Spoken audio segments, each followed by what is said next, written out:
Hello and welcome back to another session of Assault on Emmitsburg Road from Longstreet Attacks, Revolution Games, Herman Lutman Design. Well, it's the 7 p.m. turn, and where we left off here was with Barksdale pushing across Peach Orchard along with Wolford and clearing the peach orchards all the way up to the Klingle Farm. Klingle Farm is held by the Union. A couple of good units up there. Brewster 74th New York, along with Sheldon's 1st New York B battery, are holding out from there. Wolford is a bit beat up over here, and so is Barksdale. So they've taken a bit of casualties as well as a bit of disorganization to get in there. But the Union has taken more, and you can see here that we have a number of units from Carr and Brewster and Graham and Burling and others that have fallen back towards Abraham Trossel's farm to try to regroup. We do have a bit of a line out here to hold off any further attacks, but I think both sides are a little bit beat up here, and it's going to be tricky for the next turn at least to get some attacks going. But needless to say, Barksdale is still going to try to push because they've got to get to the Abraham Trossel farm to get those 3 victory points, or key to any type of Confederate victory. Towards the center of the line, we still have a solid line of Union in here from both Brewster, Carr, Hall have moved up and are positioning across the Emmitsburg Road. Despite Anderson moving up and having Posey take the northern half of the Emmitsburg Road, and Wright taking along with him and taking the Kadori farm, as well as Lang and Wilcox moving up to threaten the Kringle farm, and the Rogers farm here in the center. So the key thing here is going to be Anderson's push up here into the center through these 2 farms, Rogers and Klingle, as well as Barksdale and Wolford continue to push towards the Trossel farm over there. So with that, I've got the chits in the cup, and we're ready to go with the artillery. So let's get to the replay. So first off, we have the artillery, and we're going to have Sheldon here taking a swipe at 24th Georgia over here. It's 4SP, roll of 14 to miss. So they don't hit anything. So next we move along, and we're going to have over here the Confederate Gilbert and Moody long range fire at Trumbull, trying to take out the batteries over there. They ultimately will, I think. No, they're actually going after Sheldon. Sorry. After reconsidering their range, they decide to go after Sheldon, which gets them a little bit better range and will hopefully knock them out so that Wolford and Wilcox will have a little bit better attacks over there. So let's see what happens. So it's going to be 8 SP down to 4 for the range, and then rolls a 51. That's going to be a routine hit. And then rolls a 26, which is going to be a morale hit, retreat 2. And that's going to be taken on the infantry unit. So they're going to take a morale hit and retreat 2. So Brewster, the New Yorkers, 74th New York, flee back, and they take a morale hit, leaving Sheldon all by himself out there to face Wilcox's attack potentially. So moving along there, now we're going to get Trumbull from the Union side, taking a shot at Lang's 5th Florida over here, trying to break up their attack. And there'll be 6 SPs. They fire and miss. Okay, so now we're going to have a little bit of movement. So Parker decides it's best for him to move up now, potentially to get up onto the peach orchard to help support Wolford's attack to the center. So he's going to move up like so. And actually he's going to position right there to fire at Sheldon's, potentially for the next turn, or down into that little valley where the Trossel farm is. That's a good gun position for him to cover that whole northeast side of the peach orchard. So moving along here, we're going to take a look at over on Cemetery Ridge with the potential for some shots here. We're going to get Brown and Arnold taking a shot at Posey's 12th Mississippi. And they're going to be 6 SPs. They're going to roll a 34, which is a miss. So despite being in close range, the Union gunners have not been working their guns very good here. So next we've got Carlton and Manley's units here. They're going to actually move up to an eastern position on the Peach Orchard rise to again sweep over towards the Trossel Farm and then down the Millerstown Road.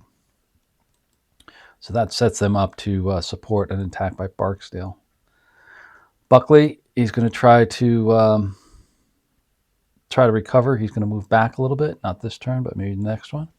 And then we've got Patterson over on the Confederate side moving up into a little bit of better artillery position. Weir's artillery is going to try to take a shot at the 16th Georgia in the Peach Orchard. Try to drive them back. It's going to be 5 SPs. Rolls a 51, which is a routine. Rolls a 36, which is going to be a morale hit and a retreat 2.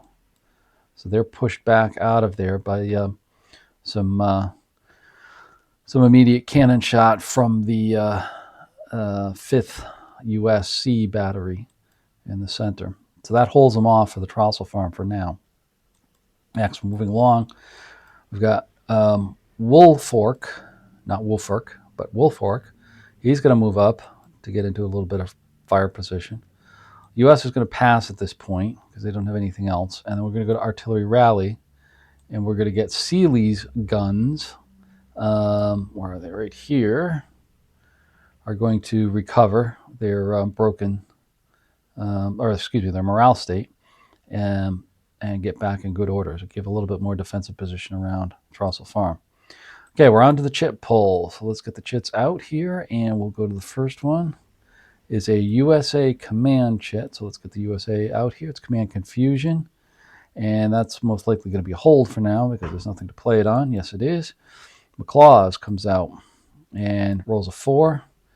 So Barksdale here, his decision is not necessarily to press the attack right now, but he's going to try to regroup, try to recover some of his units. He's in a good position and driven off a little bit. We've got a little bit of time. He needs to get units back because he only has 3 units, and they need to recover themselves because they've lost 1 unit to the broken track, which unfortunately they can't get off. Right? Yes, they can. They can try to get off, as well as get this the shaken guy taken care of as well. So he's going to regroup, and he's going to try to recover the 18th Mississippi, who's on the broken track over here. He needs a 3 or less. Rolls a 5, so that fails. So he's going to remove the shaken marker from the 12th Mississippi. And then the 17th Mississippi, 18th was up here. 18th was here with the batteries. 17th is on the broken track. Try to recover him. Rolls a 1, they do. So he gets to be placed back on there. He'll come in right here at the Peach Orchard. So now we've got all 4 of the units back in there, although he's in a broken state, and he's not going to be able to recover because he went to the broken track. Okay, so there's Barksdale activated. Next chit we're going to have is Anderson. Let's get McLaws back in there. Anderson comes out, and he rolls a 6. He fails. So Posey is going to get a limited activation. Posey is way over here on the northern side. He's in position. Already captured the northern half of the Emmitsburg Road. So he's in a good position to hold, and he's going to take some shots at the Union from here, some long-range shots at the Union from here. So a couple shots over here. First one is going to be an 8 going against Smith's units, the 104th New York, and Woodruff's 1st USI battery. 1st USI battery is going to be the lead unit, so they're going to take the brunt of this hit because they do score a hit. They roll a 64. It's a routine. Roll a 62, which is going to be a D.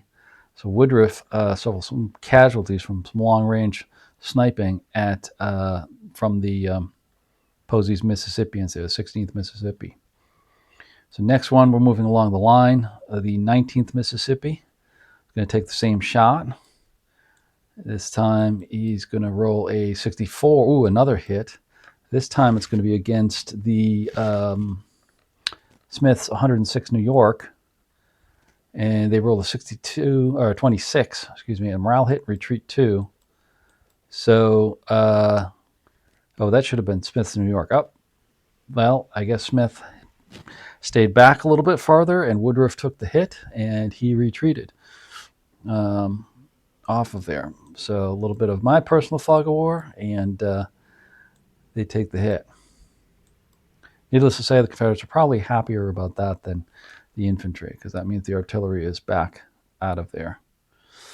Okay, moving along here. We've got a command event, CSA. Oh, command confusion, so that's going to be hold. Next is going to be Humphreys. He rolls a 4 and fails. He's going to take a limited activation with Burling. Burling is sitting over here. He has a couple of units here. One is disrupted. One is battle worn.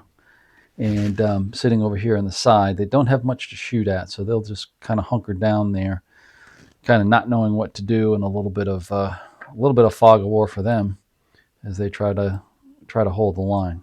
Next out, McLaws again. So this is a 2. Now this is going to be Wolford. He's going to go into attack mode, so he's going to try to drive hard. And first off, we're going to get some shooting here with the Georgians and the sharpshooters. So it's going to be 7.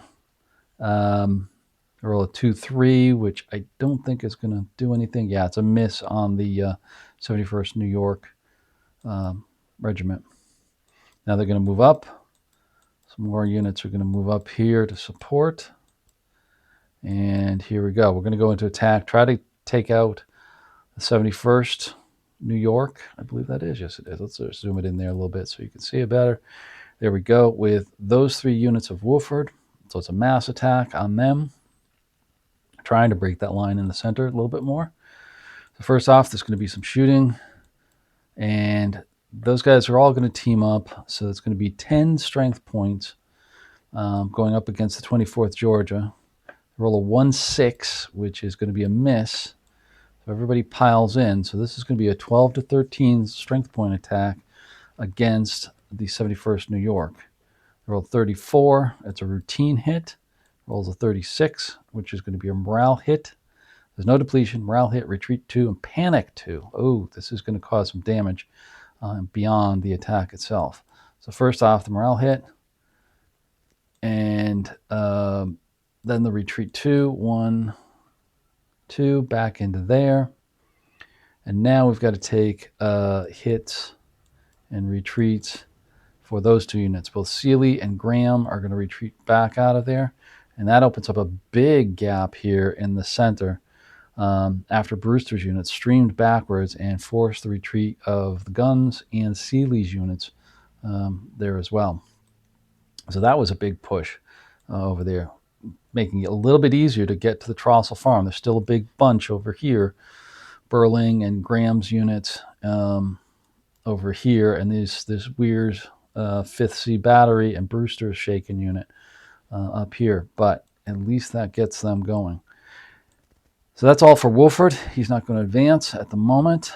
We now get a rebel yell comes out, and you're going to play it, and it's going to be Barksdale going against Burling over here to try to knock them out.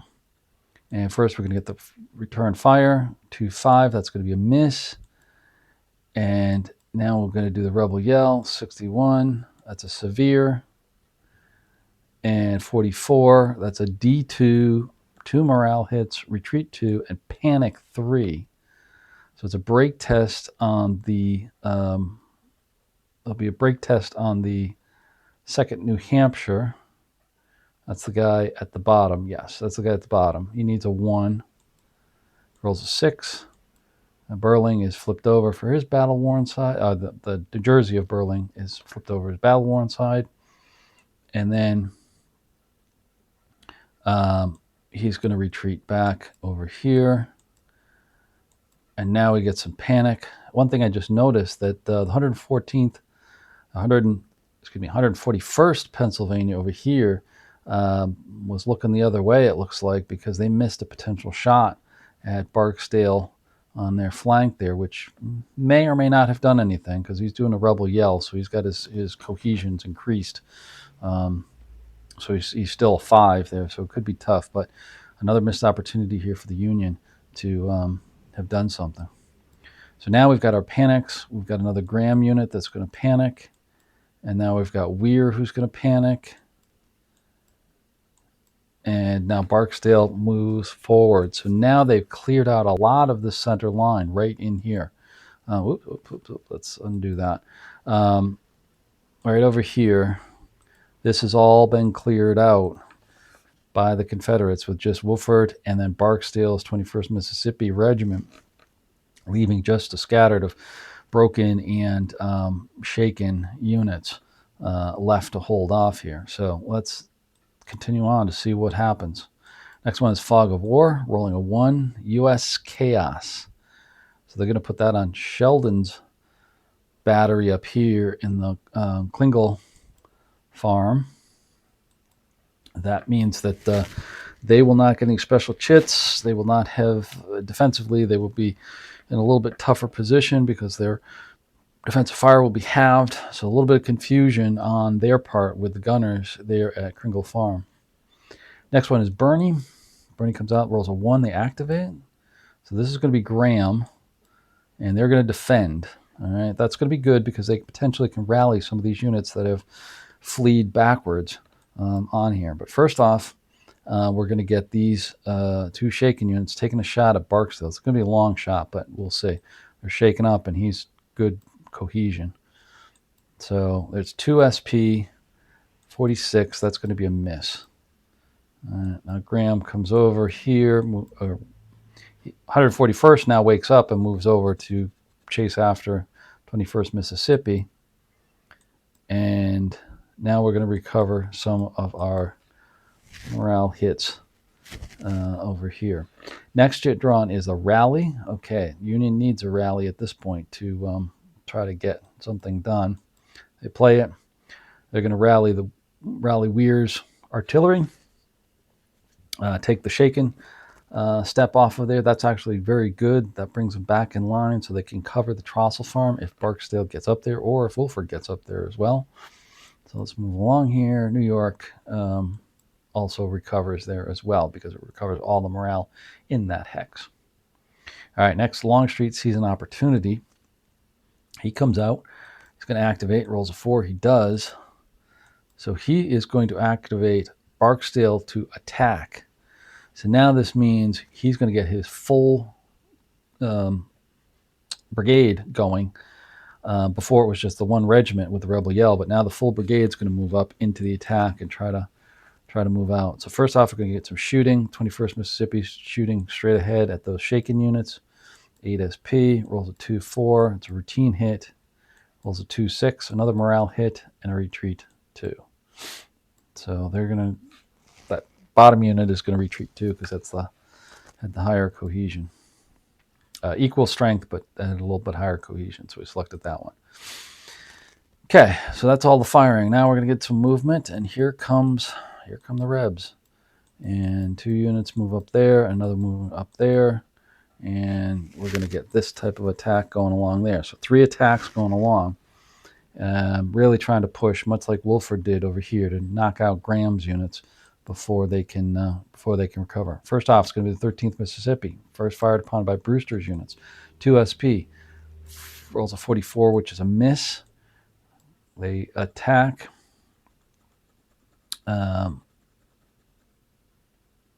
Sorry, I did this a little bit out of order here. I did this firing up here first, so we're going to have this return fire from Graham's unit against the 21st Mississippi, and that's a miss. And then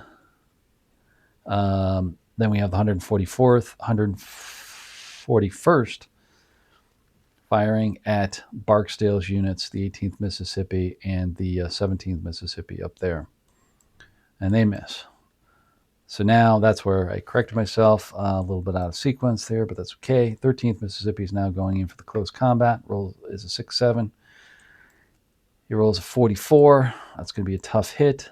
Rolls a 52, which is going to be a D2R1, which is going to be a break test on Brewster's units. So the shaken units, Brewster now seeing this whole division pouring down on them, got to take a break test to see if they survive. They roll a 6. No, they head for the hills and just run away. 13th Mississippi moves up. Next, we're going to go in with Barksdale's 21st Mississippi, and they're going up against that shaken Graham unit there. 14 to 16, rolls a 36 as a severe, and they roll a D1R1, so another break test. The line is pretty much fading at this point. They roll a 6, and they're on the broken track 3. So regiment's just melting right away now under this severe attack by Barksdale. And Barksdale is going to take his 2 advance hexes and go right in and take the Trossel farm. That's significant because now they have the Trossel farm. And if they can move up more units and get their batteries in position and hold that, they will have the victory. So we'll have to see how they do. So moving along here, we've got the 18th and 17th Mississippi attacking Graham's units. They roll 25, which is a routine. Roll the 33, which is RA2. So that unit, 141st Pennsylvania, gets out of it with just a retreat. And they move up to there, and they're right to the edge of the of the Trossel Woods there, or Weicker Woods over there, and in position to defend. So that was a significant attack by Barksdale to get into the Trossel farm. Now they need to hold it, which is the key. So let's continue on and see how that goes. So moving along, we got Hancock coming in, and at this point he rolls a 4. Hancock gets Brewster's units to defend. Now, why do we do a defend on this and not throw in the other units? Because we need to make some space and we need to recover some units. If you notice, around the Trossel farm, we're pretty much maxed out in terms of the units that can be in there with stacking. So we're going to have to try to clear those out a little bit. Oh, by the way, Graham here with Bernie is actually done, and we should flip him over because he's all done over there. There we go. So we got to clear some space over there. So we're going to take Brewster because he hadn't activated yet and try to move some of his units out. You can see we've got a Brewster unit there. I think we've got another Brewster unit up here. Yeah, we've got another Brewster unit up here. If we can move those guys out, that'll give us some space and also recover those units to get back into the fight later on. So first off, we're going to do some firing. Both those units there of Brewster, those New York units, are going to combine, take a shot at Barksdale's units in the Trossel farm. They've got 8 SP. They roll a 1-3. That's a miss. So that's not going to do anything. So now we're going to move them out. And now we're going to move him back. And we're going to move him back. Now that gets us to the point where we can try to recover some morale with all of these units. Okay, so that's Brewster, and that was activated under Hancock, so he's not completely activated. We still can use him later on.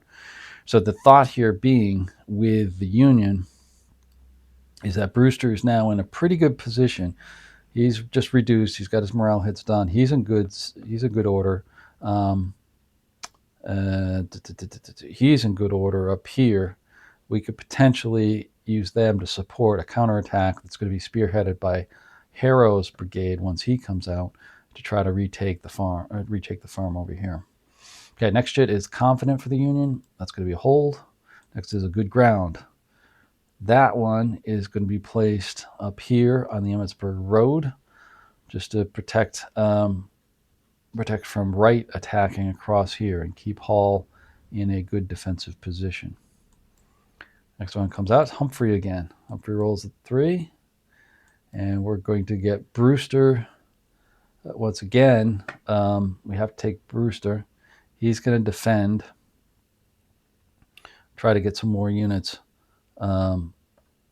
taken care of. So we're going to do some movement. And in this case, Brewster is actually moving up to potentially engage or potentially hold out against Barksdale, or any type of attack that Barksdale can muster over here. So not waiting for Harrow's attack, they're gonna pile in there to provide some bulwark here to the 5th USC battery that's holding out. Next one is Gibbon. Here we go. Gibbon. Now here comes Harrow, seeing Brewster getting in place before they do. Gibbon activates. Actually, he activates Webb to maneuver, and we're going to try to get some of the Webb's units up into place first. So I was thinking Harrow was going to get in for the counterattack here first, but I think the thought pattern was to get Webb into place in case something else happened with Wolford, or more defensively with Wright and Posey over here to the north. Okay, next one. I've got Birney. He fails his activation. Gets Carr to do a limited activation. We think we'll get some shooting here. Yes, we do. We've got the 12th New Hampshire taking a shot at Phillips Legions, and they're going to fire through the orchard. Rolls a 36 is a miss. And then we're going to get the 1st Massachusetts taking a shot at 22nd Georgia. Roll 34, which is a miss. And the 11th New Jersey up here, the guys who are shaken in the woods, they're going to take a shot up here. And they roll a routine. Oh, they get a routine hit. They roll a 61 and a 63, which is a DR1. So that means the sharpshooters are reduced and they have to fall back.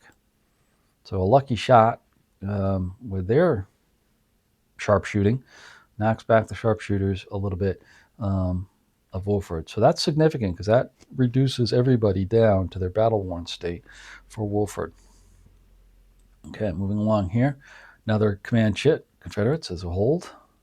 Now we've got Hayes coming out, rolls a 1. He activates. That's going to be Smith. And Smith is going to defend, take a few shots here at Posey's units. They miss. And other units are going to kind of move back. The New Hampshire, first Delaware, loses their skirmish line, and they fall back a little bit to link up with 101st New York to provide a little bit more defensive line, a little bit farther back, giving ground to potentially make a stronger defensive position. Okay, so that's all for Hayes. We'll move on to Gibbon. Gibbon activates, and this time we're going to get Harrow into attack. So here we go. Harrow is going to go into the attack. He's going to go after the Trossel Farm over here. So here comes the 82nd New York, and then here comes the 1st Minnesota. They're a powerful unit. Even though they're only a 5 strength, they're a 5 cohesion, so they'll equally match the 21st Mississippi. So they move up. Now they're overstacked, so they're going to have to move off. But first, we're going to get some firing by the 21st Mississippi at that unit. So it's an op fire, so it's reduced in half, and they roll a 32, which is a miss. So they 1st Minnesota actually gets through and gets to the orchard up on the hill. And now they will set up an attack once the rest of the units come up here on Trossel Farm with both the 82nd New York and the 1st Minnesota going against 21st Mississippi.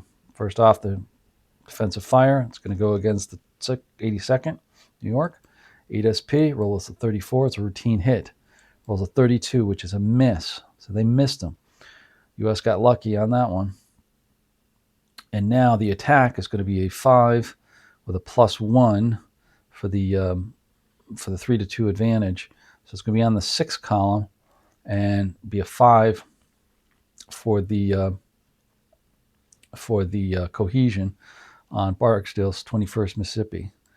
So it's a routine hit, rolls a 24, which is a morale hit, retreat 2. So Barksdale's unit sees that they're going to be overwhelmed.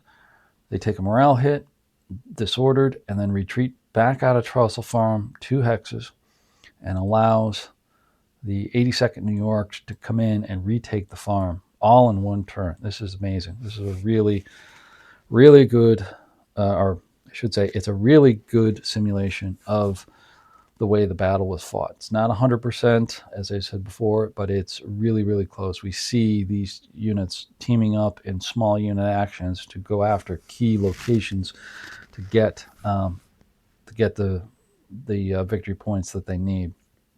Meantime, Barksdale has retreated over here. We've got a strong line of defense over here now. We're going to have to see if Barksdale can do anything else to get the victory point hex back. So that's all for Gibbon, or I should say Harrow and Gibbon. Next one out is Humphrey. He rolls a 5. He fails. That's going to be, I think that was going to be the other one there. Carr, I believe so. Anyways, Humphreys is done. Next one is Fortunes of War. That's going to be Gibbon. So this is going to be Hall is going to flip over. So he doesn't do anything. Next one is Anderson. Anderson activates. So we're going to get Wilcox to come into the attack. And this is where the Union plays Command Confusion. So rolls a 6.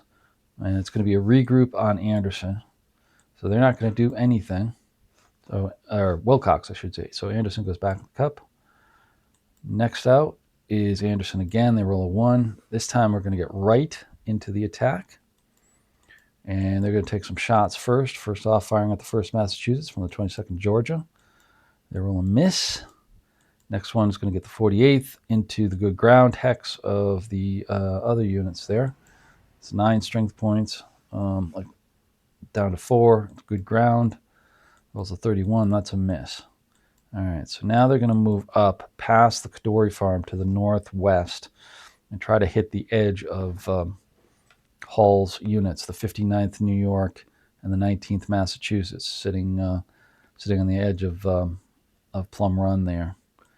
All right, so they're going to move up. The rest of the units are going to move up here as well. And here comes the attack.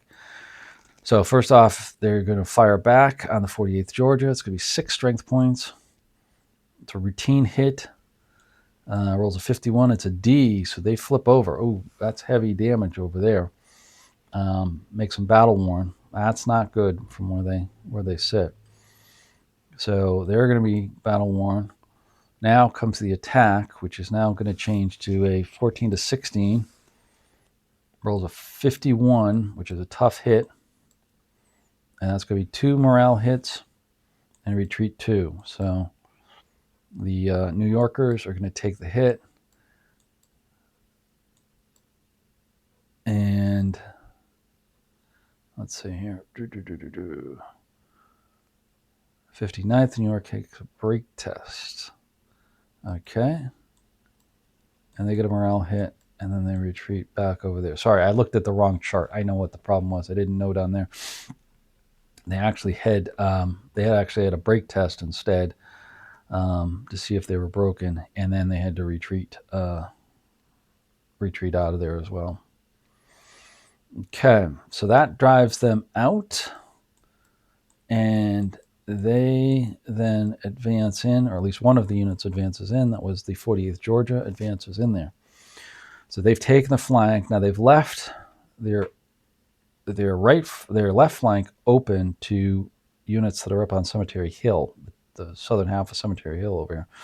So this is going to be interesting because Smith's units could potentially counterattack, but they got to be careful because these A hexes behind there, if they leave them open, the Feds get over there, it's immediate victory for the Union, because this over here is the Taneytown Road and a key supply route for the Union Army. So they can't let these 2 A hexes, the Brown hex and the Hammerback